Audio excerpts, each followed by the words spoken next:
قابل احترام مشائخ کرام، سادات صدر کرام، علماء باوقار،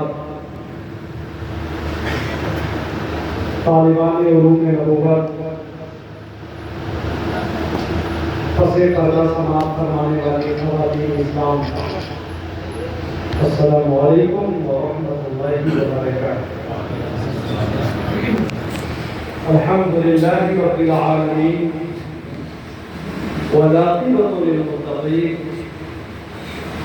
والصلاة والسلام على من كان نبيا وآدم بين الماء والطين وعلى آله وأصحابه وعلى من تبعهم بإحسان ودعا بدعوتهم إلى يوم الدين.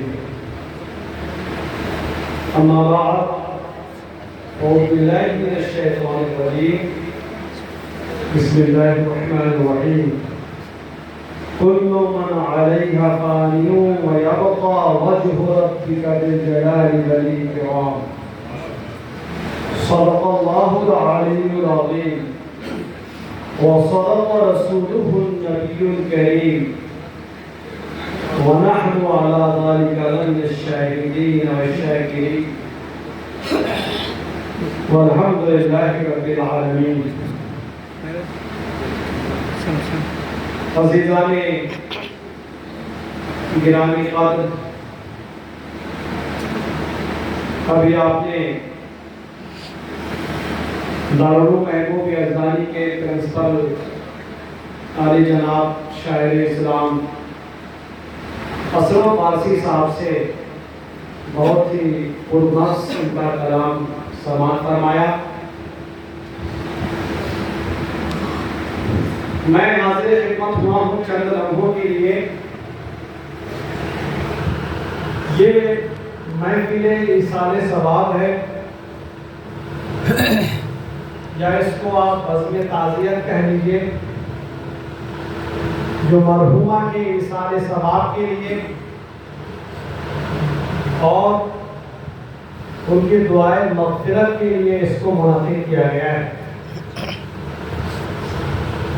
پروردگار عالم مرحومہ کو غریق رحمت فرمائے، جنت الفردوس میں اعلیٰ مقام عطا فرمائے، اور ان کے وارثین کو صبر جمیل اور اجر جزیل عطا فرمائے. اسی محفل کی مناسبت سے جو میں نے آیت کریمہ تلاوت کی ہے، خلاق دو عالم ارشاد فرماتا ہے، كل من عليها فان ويبقى وجه ربك ذو الجلال والإكرام. جو کچھ بھی ہے اس زمین کے اوپر، اس کائنات میں، آسمان کے نیچے اور زمین کے اوپر جو کچھ بھی ہے سب فنا ہونے والا ہے، مٹنے والا ہے. وَيَبْقَى وَجْهُ رَبِّكَ ذُو الْجَلَالِ وَالْإِكْرَامِ، اور باقی رہے گا تمہارے رب، باقی رہے گی تمہارے رب کی شخصیت، تمہارے رب کی ذات جو عظمت والی ہے، جو اکرام والی ہے. صرف ایک ذات باقی رہے گی، باقی سب کو فنا ہونا ہے. یقیناً سروں سے والدہ کا سایہ رحمت اٹھانا یہ بہت بڑے غم کی بات ہے. اللہ وارثین کو اس غم کو برداشت کرنے اور سہنے کی طاقت عطا فرمائے، اور اس صبر پر اجر جزیل عطا فرمائے. مگر یہ دستور دنیا ہے. یقیناً سروں سے یہ سائے اٹھنے ہی اٹھنا ہے. جس طرح ہمارے بزرگ دنیا سے چلے گئے، اسی دن ہم اور آپ سب کو اس دنیا سے چلے جانا ہے.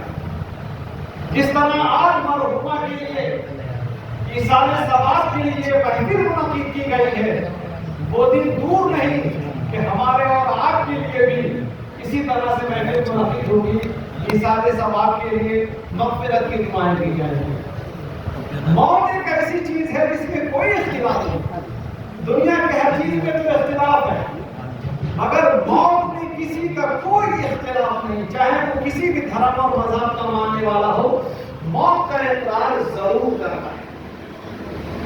مگر انسان غفلت میں رہتا ہے،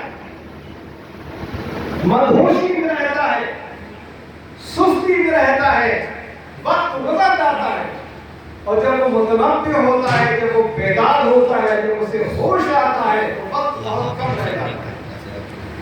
جو میں نے آیت کریمہ تلاوت کی ہے اس کا مطلب یہ ہے کہ زمین و آسمان کے درمیان جو کچھ بھی ہے سب کو ایک دن فنا ہونا ہے، مٹنا ہے، ختم ہونے والا ہے۔ باقی رہنے والی جو ذات ہے وہ پروردگار عالم ہے۔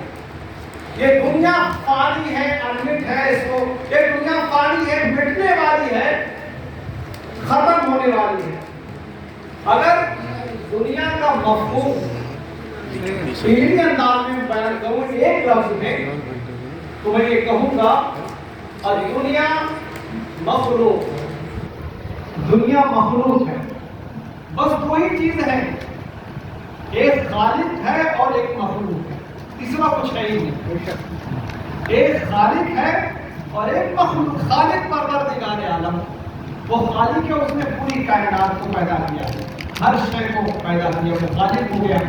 اور جو چیز خلق کی گئی ہے، جو پیدا کی گئی، وہ مخلوق ہے۔ تو زمین بھی مخلوق ہے، آسمان بھی مخلوق ہے، اور زمین و آسمان کے درمیان میں جو کچھ بھی ہے، یہ جنید و پرند، یہ نباتات، جمادات، حیوانات، یہ سب مخلوق ہیں، اور مخلوق کو فنا ہونا ہے، مٹنا ہے۔ جسم بھی مٹنا ہے، روح کو بھی مٹنا ہے۔ بہت سے لوگ کہتے ہیں کہ روح نہیں مٹتی ہے، یہ غلط فہمی ہے۔ روح بھی مخلوق ہے، اللہ کی پیدا کی ہوئی ہے نا۔ جو بھی مخلوق ہے اسے ایک نہ ایک دن مٹنا ہے، ختم ضرور ہونا۔ پروردگار عالم حضرت اسرائیل علیہ السلام کو حکم دے گا، وہ سور پھونکیں گے قیامت کے لیے۔ وہ سور کی آواز سنتے ہی ہر شے ختم ہو جائے گی، زمین و آسمان، یہاں تک کہ حضرت اسرافیل بھی ختم ہو جائیں گے، وہ سور بھی ختم ہو جائے گا، کچھ نہیں باقی ہوگا، کوئی چیز رہے گی ہی نہیں، صرف پروردگار عالم ہوگا، کچھ نہیں باقی رہے گا۔ تب اللہ فرمائے گا لمن الملک اليوم، آج کس کی حکومت ہے، آج کس کا غلبہ ہے، آج کس کی بادشاہت ہے، کوئی جواب ہی دینے والا نہیں ہوگا۔ تو خود ہی ارشاد فرمائے گا للہ الواحد القہار، آج اللہ واحد قہار کی حکومت، کسی کی حکومت نہیں، سب ختم، سب فانی، سب مٹ گئے، پروردگار عالم صرف ایک باقی ہے، کوئی بچا ہوا نہیں۔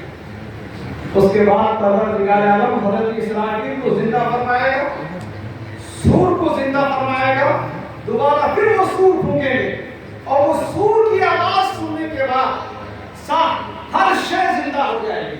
جتنے بھی قبرستان میں یہ لیٹے ہوئے ہیں، حضرت آدم علیہ السلام سے لے کر آخری انسان تک، یہ سب بیدار ہو جائیں گے اور میدان محشر کی طرف یہ دوڑنے لگیں گے۔ سب کو اللہ تعالیٰ زندہ فرمائے گا مرنے کے بعد۔ دیکھیے، مرنے کے بعد زندہ ہونا ہے ہمیں اور آپ کو، حساب کتاب دینا ہے، پرسراس گزرنا ہے، جنتی جنت میں جائیں گے اور دوزخی دوزخ میں جائیں گے۔ اب یہ کچھ لوگ کہتے ہیں کہ ہم نے تو دیکھا نہیں ہے کہ قبر میں کیا ہوگا، ہم نے تو دیکھا نہیں ہے حشر میں کیا ہوگا، ہمیں تو معلوم نہیں ہے کہ پرسرات ہے، یقیناً نہیں معلوم ہے، یقیناً نہیں دیکھا ہے، مگر ہمارے نبی آخر الزمان صادق المصدوق نبی نے، وہ نبی جن کی ہر بات سچی ہے، دنیا کا ہر انسان تو جھوٹ بول سکتا ہے، مگر میرے نبی کی زبان پر اس وقت بھی جھوٹ نہیں آیا جب آپ نے اعلان نبوت نہیں فرمایا۔ مکے والوں نے آپ کو نبی تو نہیں مانا تھا، بہت سے لوگوں نے نبی تو نہیں مانا تھا، مگر آپ کو صادق الامین کہتے رہے، قول کے سچے کہتے رہے، بات کے پکے کہتے رہے، وعدہ نبھانے والا کہتے رہے، کبھی بھی آپ کی طرف جھوٹ کی نسبت نہیں کی گئی۔ میرے نبی نے فرمایا ہے کہ مر کر زندہ ہوں، حساب و کتاب دینا ہے، قرآن پاک میں آیا ہے۔ بہت سے لوگ نادانی میں کہتے ہیں کہ قبر میں کیا ہوگا، کون دیکھ کے آیا ہے، پتہ نہیں حساب و کتاب ہوگا کہ نہیں، سوال و جواب ہوگا کہ نہیں۔ یہ گمراہی کی بات ہے، یہ بے ایمانی کی بات ہے۔ ارے جب میرے نبی نے فرما دیا کہ قبر میں فرشتے آئیں گے، سوال و جواب ہوگا، تو اس پر یقین کرنا، ایمان لانا بہت ضروری ہے۔ جو لوگ اس طرح کی بات کرتے ہیں وہ اپنے ایمان کے خیر منائیں، ان کا ایمان کمزور ہے۔ عزیزان ملت اسلامیہ، میں عرض یہ کر رہا تھا کہ سب کو فنا ہونا ہے، اس کے بعد اللہ تعالیٰ سب کو زندہ فرمائے گا۔ تو یہ آخرت کے متعلق جو چیزیں ہیں یہ دین کہلاتا ہے۔ ابھی حضرت علامہ جو ہے ارشد صاحب کی نے بڑا تفسیر اعلان کر دیا کہ علمی باتیں کریں، لیکن علمی باتیں کرنے کے لیے بہت وقت چاہیے۔ میں تھوڑی سی بات عرض کر کے جو ہے وہ گزر جانا چاہوں گا۔ عزیزان ملت اسلامیہ، جب جنتی جنت میں چلے جائیں گے اور دوزخی دوزخ میں چلے جائیں گے، اس کے بعد کیا ہوگا؟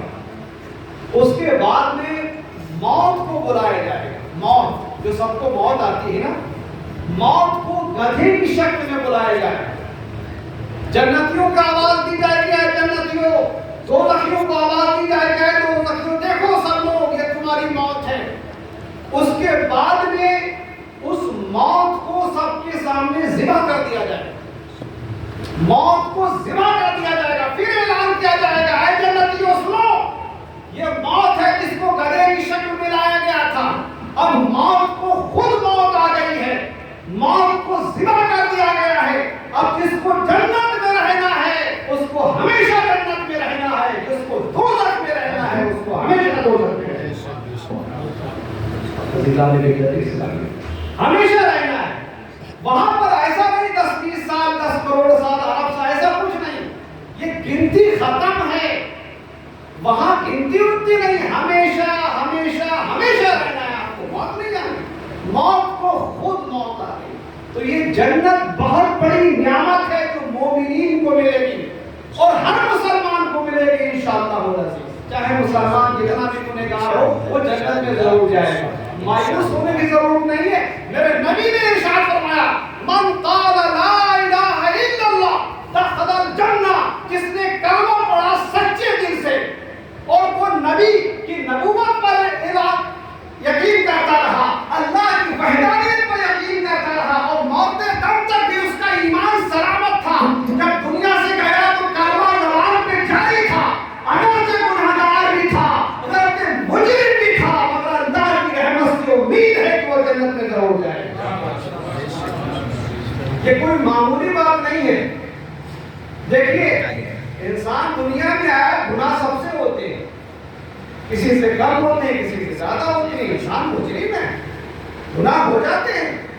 ہم آدم علیہ السلام کی اولاد ہیں، میرے والد آدم علیہ السلام کی شرشت میں خطا رکھی گئی ہے، لغزش ہو گئی تھی، ہم سے لغزشیں ہوتی ہیں، خطائیں ہوتی ہیں، غلطیاں ہو جاتی ہیں، مگر ساتھ ہی اللہ نے یہ بھی فرمایا ہے جو بندہ توبہ کر لیتا ہے گناہوں کے بعد میں، وہ ایسا ہو جاتا ہے جیسے ابھی ماں کے پیٹ سے پیدا ہوا۔ تو مرنے سے پہلے توبہ نصیب ہو جائے یہ بہت بڑی بات ہے۔ ہر شام کو توبہ کر کے سونا چاہیے، ضروری نہیں کہ صبح آپ اٹھ سکیں، ہو سکتا ہے کہ آپ کی آخری رات ہو، توبہ کر کے دنیا میں جائیں، انشاءاللہ جنت ضرور نصیب ہوگی، لیکن گستاخوں کو نہیں، بے ایمانوں کو جنت نہیں ملے گی۔ اگر کفر کیا ہے دنیا میں جنت نہیں ملے گی، گنہگار ہے تو اللہ معاف فرمائے گا، اللہ بندے کا معاملہ ہے، اللہ بہت بڑا رحم فرمانے والا ہے، رحمان الرحیم ہے۔ مگر آپ نے کہیں گستاخی کی ہے، اسلام کی کسی چیز کی توہین کی ہے، اس کی معافی نہیں۔ آپ سے نماز چھوٹ جاتی ہے، یہ کفر نہیں ہے، مگر نماز کا آپ مذاق بناتے ہیں، یہ کفر ہے۔ آپ داڑھی نہیں رکھتے ہیں، آپ مسلمان ہیں، تب بھی مسلمان ہیں، مگر داڑھی کا مذاق بناتے ہیں، داڑھی کی توہین کرتے ہیں، یہ کفر ہے۔ آپ بہت سے ارکان ادا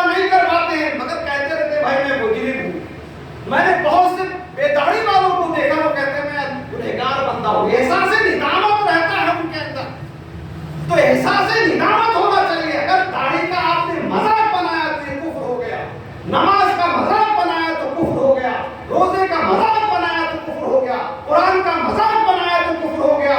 دیکھیے کفر کی معافی مرنے کے بعد نہیں ہے، دنیا میں اگر آپ نے توبہ کر لی کفر کی بھی معافی ہے، اگر آپ سے کفر ہو جائے تو توبہ کر لی، لیکن آپ بنا توبہ کے چلے گئے اس کی معافی نہیں ہے۔ دیگر گناہوں کی توبہ نہیں کی، ہو سکتا ہے اللہ معاف فرمائے، مگر کفر و شرک کو اللہ معاف نہیں فرمائے گا۔ عزیزان ملت اسلامیہ تو دوزخ میں چلے جائیں گے اور اہل جنت جنت میں چلے جائیں گے، پھر اعلان فرمایا جائے گا جس کو جنت میں رہنا ہے وہ ہمیشہ جنت میں رہے گا، جس کو دوزخ میں رہنا ہے وہ ہمیشہ دوزخ میں رہے گا، اس لیے کہ موت کو خود موت آ گئی ہے، اب کسی کو موت نہیں آنی ہے۔ ایک بات عرض کر دوں اس کے بعد ختم کروں۔ اہل کفر جب دوزخ میں جائیں گے تو عرض کریں گے اے پروردگار عالم، ہم نے تو دنیا میں تجھے مانا نہیں تھا، ہم تو معبودان باطل میں پڑے رہے، چاند سورج کو پوجتے رہے، دیگر مخلوق کو ہم نے خدا سمجھ رکھا تھا، ان کی عبادت کرتے رہے، اب تو پتا چلا کہ تو ہی معبود ہے، مگر ہم اہل دوزخ کی خواہش ہے اے پروردگار عالم اپنا جلوہ تو دکھا دے، اپنا دیدار تو کرا دے، وہ کون سی ہستی ہے، وہ کون سی ذات ہے جو سب سے زیادہ قادر ہے، جو مالک الملک ہے، جو معبود حقیقی ہے، کم سے کم ہمیں زیارت کرا دی جائے، ہمیں دیدار کرا دیا جائے۔ تو کافروں کی اس بات کو نہیں مانا جائے گا، انہیں اللہ کا دیدار بھی نہیں کرایا جائے گا۔ اللہ کا دیدار اہل جنت کو جنت میں ہوگا، اور روایتوں میں کہ جو اللہ کا دیدار ہے وہ جنت سے بھی بڑی نعمت ہے۔ اہل کفر کو اللہ کا دیدار بھی نہیں ہوگا، ہاں اہل ایمان کو انشاءاللہ العزیز جنت میں اللہ کا دیدار ہوگا۔ نبی کریم صلی اللہ علیہ وسلم نے ارشاد فرمایا ترون ربکم کما ترون البدر لیلۃ کما ترون القمر لیلۃ البدر، تم اپنے رب کو ایسے ہی دیکھو گے جنت میں جیسے کہ چودھویں کے چاند کو دیکھتے ہو۔ یہ بڑی نعمت ہوگی انشاءاللہ العزیز جو اہل ایمان کو جنت میں نصیب ہوگی۔ پروردگار عالم ہمیں استغفار کرنے کی توفیق عطا فرمائے اور توبہ کرنے کے بعد سے دنیا سے جانے کی توفیق عطا فرمائے، مرحومہ کو غنی کے رحمت فرمائے، جنت الفردوس میں اعلیٰ مقام عطا فرمائے۔ وما علینا الا البلاغ، والسلام علیکم ورحمۃ اللہ وبرکاتہ۔